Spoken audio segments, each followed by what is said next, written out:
அவர் படுத்திருக்கிற கட்டில் என்ன விலை? 3 லட்சம். ஆனா ஜனங்களுக்காக மனதுருகிறது போல நடிப்பார். தேவ ஜனமே, அந்த கட்டில்கள் மேல படுத்துக் கொண்டு நலமானதை புசித்துக் கொண்டு சௌக்கியமாய் சயனித்து தாவீதை போல இளங்கிய ஆலயங்களை உண்டாக்கி கொண்டு கீத வாக்கியங்களை உண்டாக்கி கொண்டு நிர்விசாரமாய் வாழ்கிறவர்கள், உல்லாசமாய் வாழ்கிறவர்கள், ஆடம்பரமாய் வாழ்கிறவர்கள். இதனால என்ன அடி போட்டாலும் திரும்ப மாட்டேங்கிறான். கர்த்தர் கண்ணீரோடு கூட நிற்கிறார், திரும்ப மாட்டேங்கிறான். மனம் திரும்ப முடியல. நிர்விசாரம், சாங்கோவம். ஏன்னா ஆகார திரட்சி நல்ல வயல்ல வருது, நல்ல வரும்படி நல்ல காரியம் கொட்டுன்னு கொட்டுது, கொழுப்பு ஏறி போச்சு. நான் முதல் நாள்ல காட்டினேன். கொழுத்து ஸ்தூலித்து நிலத்தை உண்டு யசூரன் உதைக்கிறான். செழிப்பு உனக்கு வேணும், ஆசீர்வாதம் உனக்கு வேணும், உன் பண்டக சாலைகள் நிறைந்திருக்கணும்.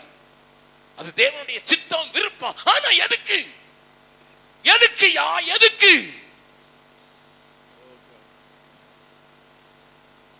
பண்டக சாலைகள் நிரம்பும்படியாக நான் உன்னை ஆசீர்வதிக்க மாட்டேனோ? அது தேவன். ஆசீர்வதிப்பது எனக்கு பிரியம், அது தேவன். கர்த்தரை தேடுகிறவர்களுக்கோ ஒரு நன்மையும், அது தேவன். தேவன் நீ குறைச்சலை இருக்கணும்னு விரும்பலத்தான். But what for? What for? எதற்கு? உன் ஆசீர்வாதம் எதற்கு? அழிந்து நசுங்கி போய் தேவனை அறியாமல் அந்தகாரத்திலே மூழ்கி நிமிர்ந்து பார்க்க கூட முடியாதபடி நடக்கிற மக்களை தூக்கி எடுக்க அல்லவோ? தேவஜனமே, கை கூப்பி கேட்டேன். நிர்விசாரமாய் இருக்கிறவர்களுக்கு ஐயோ என்று ஆண்டவர் சொல்லும் முன்னதாக தீங்கு நாள் வருவதற்கு தூரமாய் இருக்கிறது. ஆயினால் இன்றைக்கு அனுபவிப்பேன் என்று நீ சொல்வதற்கு முன்னதாக ஒன்று செய். என்ன போட்டிருக்கு? ஆனாலும் ஒண்ணு வாஸ்தவமே. அது என்னது? வாசிங்க. ஆனாலும் ஆமோஸ் 6வது அதிகாரம் 6வது வசனம். பெரிய பாத்திரங்களில் மதுபானத்தை குடித்து சிறந்த பரிமள தைலங்களை பூசிக்கொள்ளுகிறார்கள். பரிமள தைலங்களை பூசிக்கொள்கிறார்கள். ஆகிலும் யோசேப்புக்கு நேரிட்ட ஆபத்துக்கு கவலைப்படாமற் போகிறார்கள். தேவஜனமே, இந்தியாவின் தெருக்களிலே மூர்ச்சித்து விழுகிற குழந்தைகளின் எண்ணிக்கை உனக்கு தெரியுமோ? இயேசுவின் அன்பை அறியாததினால் போதைப் பொருட்களுக்கு தன்னை விற்று போட்ட வாலிபர்களின் எண்ணிக்கையை நீ அறிவாயோ? இந்தியாவில் ஒவ்வொரு நாளும் இந்தியாவில் ஒவ்வொரு நாளும் 300 பிள்ளைகள் விபச்சாரத்தில் ஈடுபடுத்தப்படுகிறார்கள். புதிதாக. அறிவாயோ? நீ தூங்கி எந்திரிச்சு முழிக்கிறதுக்குள்ள 300 பிள்ளைகள் 12 வயசுல இருந்து 23 வயது உள்ளவர்கள் வரை புதிதாக விபச்சாரத்தில் ஈடுபடுகிறார்கள்.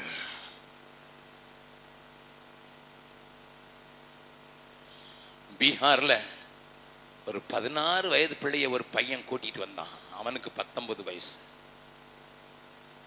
நான் இருக்கிற ஊருக்கு பக்கத்துல சஸ்ராமன் ஒரு ஊர் இருக்குது. அவன் கல்கத்தாவில் அவங்க அப்பா பெரிய பணக்காரரு, ஜவுளி கடை வச்சிருக்கிறாரு. மகனை வியாபாரத்துக்கு வச்சிருந்தாரு. அவன் 5000 ரூபாய் 10,000 ரூபாய் எடுத்தான்னா இவருக்கு தெரியாது, ஏன்னா பெரிய கடை. அதனால இவன் 10,000 எடுத்துட்டு வந்துடுவான்.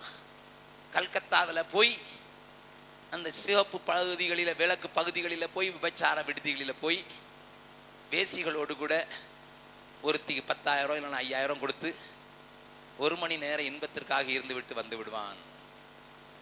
அப்படிப்பட்ட நேரத்தில் 10 வயசு 19 வயசு பையன் ஒரு நாளில் இன்னும் எனக்கு இன்பம் கொடுக்கக்கூடிய ஒருவர் வேணும்னுட்டு அந்த ஏஜென்ட்டை கேட்க, அவன் சொல்லியிருக்கான் 25,000 ரூபாய் அடுத்த தடவை கொண்டு வான்னு சொல்ல, அப்பாவுடைய கல்லாப்பட்டியிலேருந்து 25,000 ரூபாய் எடுத்துக்கிட்டு இந்த ஏஜென்ட்டுக்கு கொடுக்க, அவன் அன்னைக்குத்தான் விபச்சாரத்தில் தள்ளப்பட்டு இருக்கிற ஒரு 16 வயது பெண்ணிட கூட்டி கொண்டு வச்சிருக்கான். அந்த பெண் ஓ என்று அழு, இவன் காலை பிடிச்சிட்டு கேட்டிருக்கான், ஐயா நான் ஒரு நல்ல குடும்பத்துல இருந்து வந்திருக்கிறேன், ஒழுக்கமுள்ள குடும்பத்துல இருந்து வந்திருக்கிறேன், என்னைய எப்படியோ ஏமாத்தி கூட்டிட்டு வந்துட்டாங்க, வந்துட்டு இங்க என்னைய விபச்சாரியா இருக்க சொன்னாங்க, நான் அழுகிறேன். எங்க அப்பாவுக்கு போன் பண்ணேன், எங்க அப்பா சொன்னாரு நான் தான் உன்னைய கூட்டிட்டு போக சொன்னேன் மகளே, எனக்கு 10,000 ரூபாய் கொடுத்தாங்கன்னு சொல்லி போன்ல சொல்லிட்டாரு. எனக்கு என்ன செய்யறதுன்னு தெரியல, என்ன தயவு செய்து இதுல இருந்து மீட்டுருங்க ஐயா, என்னாச்சு என்னைய மீட்டுருங்க. காலை பிடிச்சு அழுதது அந்த பையன் பார்த்தான், 19 வயசு பையன். என்ன செய்யறதுன்னு தெரியல, அவனுக்கு வந்த நோக்கம் மோகம் எல்லாம் போயிடுச்சு. ஒரு பேதை பெண், 16 வயது பெண் காலை பிடிச்சு கெஞ்சற, எனக்கு வாழ்வு கொடுத்துரு, எனக்கு கப்பு வச்சிரு சொன்னான். அவனையும் கூட்டிட்டு போன அந்த குண்டர்களை அடிச்சே கொண்டுருவாங்க, பொண்ணையும் கொண்டுருவாங்க, என்னையும் கொண்டுருவாங்க. நான் ஒண்ணு செய்யறேன், 1 வாரம் கழிச்சு நான் மறுபடியும் வாரேன், கொஞ்சம் பணத்தை எடுத்துட்டு வாரேன், அதுக்குள்ள கொஞ்சம் பேரை நான் செட் பண்ணிட்டு வாரேன், நீ அது வரைக்கும் கொஞ்சம் காத்துரு. அவ கெஞ்சினா, ஐயோ 1 வாரத்துக்குள்ள என்னெல்லாம என்ன செய்ய போறாங்களே, வேற வழி இல்லம்மா, வேற வழி இல்லை. அந்த ஏஜென்ட்டுங்க ஆயிரணும்னு சொல்லிட்டு விட்டுட்டு மறுபடியும் அப்பா கிடத்துல போய் 50,000 திருடி 3 குண்டர்களுக்கு 15,000 கொடுத்து 5,000 மட்டும் கையில வச்சுக்கிட்டு இந்த பெண்ணை, அதுக்குள்ள அவளை 3 பேருக்கு எடுத்துட்டாங்க, அதுக்குள்ள 3 பேருக்கு அவள் இரையாகி விட்டாள். அவளை கூட்டிக் கொண்டு இருந்த 5,000 ரூபாய்க்கு ஹவுரா ஸ்டேஷன்ல இருந்து பீகாருக்கு ட்ரெயின் பிடிச்சி, பீகார்ல நான் இருக்கிற ஊருக்கு பக்கத்துல சசராம்ங்கிற ஊர்ல ஒரு சின்ன லாட்ஜில் வந்து தங்கி இருந்தான். 2 பேரும் தங்கி இருந்தாங்க. இருந்த பணம் காலி ஆயிடுச்சு. நாளைக்கு சாப்பிட்றதுக்கு இல்லை, ஹோட்டலுக்கு கொடுக்கறதுக்கு இல்லை, சின்ன ஹோட்டல் தான் கொடுக்கறதுக்கு இல்லை, சாப்பிட்றதுக்கு இல்லை. நம்ம 2 பேரும் விஷம் குடிச்சு செத்துடலாம். விஷத்தை வாங்கி வச்சிருக்கும் போது போலீஸுக்கு தகவல் வந்து, தமிழ்நாட்டை சேர்ந்த ராஜன் ஒரு போலீஸ் எஸ்பி அங்கே இருந்தார். ஓடோடி போய் அவங்கள கொண்டு வந்து அவங்க நிலைமையை பார்த்துட்டு 16 வயசு பிள்ளையும் 19 வயசு பிள்ளையும் கல்யாணம் பண்ணி வச்சு 2 பேரும் கொஞ்சம் படிச்சிருந்தனால ஒரு சின்ன ஸ்கூல்ல 600 ரூபாய்க்கும் 800 ரூபாய்க்கும் வேலை வாங்கி கொடுத்து அங்க வச்சாரு. அம்மா, ஐயா, ஒரு நாளைக்கு 300 பேர் விபச்சாரத்துல ஈடுபடுகிற பொல்லாத தேசத்தில் நீ இருக்க. ஆனா நம்ம காலெல்லாம் எவன் எப்போ ஈடு கட்டாலும் பரவாயில்ல, யார் எங்க போனாலும் சரி, நான் மட்டும் சுவிசேஷத்தை சொல்ல மாட்டேன். ஏன் கூட வந்து பாருங்க, நாங்க பெண்களுக்குன்னு ஒரு பைபிள் ஸ்கூல் நடத்துறோம். அதுல ஒரு பெண் விபச்சாரத்துல இருந்தவளை இயேசுவிடத்துல கொண்டு வந்தோம். அவளுக்கு 24 வயசு. அவங்க அப்பாவும் 500 ரூபாய்க்கு வித்திருக்கிறார் அந்த பொண்ணு. அவ ஒரு நாள் என்னுடைய ஊழியரை பார்த்து அழுதுனால ஊழியர் கூட்டிட்டு வந்து பைபிள் ஸ்கூல்ல சேர்த்தாரு. ஆண்டவரை ஏற்றுக்கொண்டா. இன்னைக்கு விபச்சாரம் நடக்கல, இயேசுவை கிராமங்களில் அறிவிக்கிறவளாக மாறி விட்டாள். கரங்களை தட்டி ஆண்டவரை மகிமைப்படுத்தலாம். எப்படி நடந்தது தெரியுமா? என்னோடு கூட இருக்கிறவர்கள் கால்நடையாக பசி பட்டினி பார்க்காம தெருக்களிலேயும் காடுகளிலேயும் மலைகளிலேயும் குகைகளிலேயும் பட்டணங்களிலேயும் கிராமங்களிலேயும் காணாம போனவங்களை தேடுற பணியில கொஞ்சம் பேர் ஈடுபட்டு இருக்கிறது. என் அருமை சகோதரா, நீங்க என்ன செய்றீங்க? நிர்விசாரமா யோசேப்புக்கு ஏற்பட்ட கவலையை குறித்து, உனக்கு ஆபத்தை குறித்து கவலை இல்லாம எப்படியும் போட்டு வாழ போகிறாயோ? அல்லது அல்லது அல்லது ஐயா, நான் இருக்கிற தேசத்துல பாவக்கட்டுல பட்டப்பட்டவங்களை விடுதலை ஆக்குறதுக்கு நானும் என்னத்தையாவது செய்யணும். நான் போகணும், இல்லை நான் அனுப்பணும், இல்லை நான் ஜெபிக்கணும். என்னால முடிஞ்சு எதையாவது செய்யணும். நான் நிர்விசாரமா இருக்க முடியாது. நான் உல்லாச வாழ்க்கை வாழ முடியாது. நான் ஆடம்பரமா இருக்க முடியாது. வேண்டாம் வேண்டாம். ஆண்டவருக்காக எதையாயிலும், அழிந்து போகிற மக்களுக்கு எதையாயிலும் செய்வதற்கு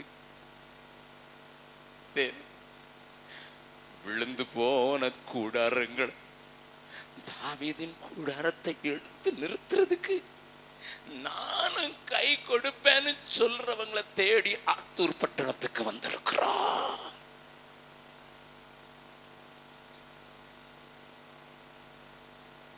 ஒரு வண்டி சக்கரம் கலண்டு விழுந்து கிடந்ததுன்னா பக்கத்துல இருக்கவங்க கூப்பிடாங்க, ஐயா கொஞ்சம் வந்து கொஞ்சம் ஹெல்ப் பண்ணுங்க, கொஞ்சம் ஹெல்ப் பண்ணுங்க, கொஞ்சம் ஹெல்ப் பண்ணுங்க, கொஞ்சம் ஹெல்ப் பண்ணுங்க.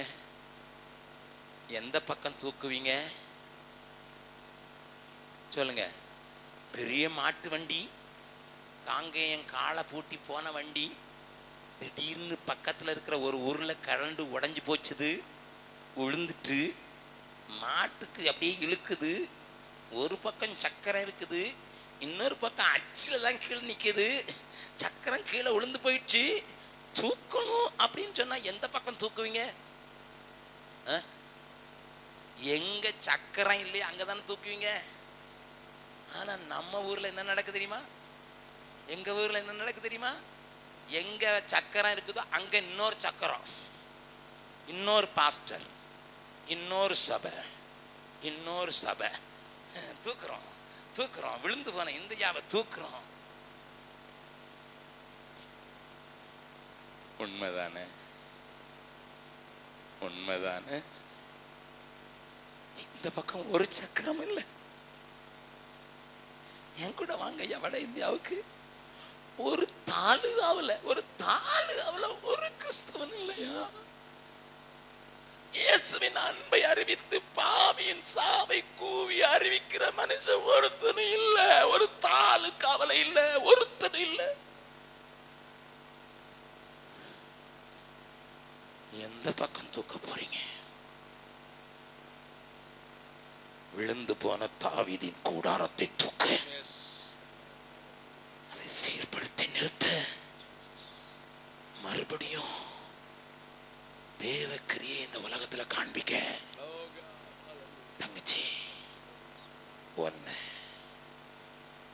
தம்பி ஒன்னு, அம்மா ஒன்னதான் ஆண்டவர் நம்பி இருக்க. நீ செயல்படலன்னா ஆண்டவருக்கு வேற யாருமே இல்லை. எத்தனை தங்கச்சி இக்கப்படுறாங்க, எத்தனை தங்கச்சி நொறுக்கப்படுற. உனக்கு வேதனையாவே இல்லையா? உங்களுக்கு கவை இல்லையா? உங்களுக்கு அதை குறித்து பாரம் இல்லையா? உங்களுக்கு அதை குறித்து வேதனை இல்லையா?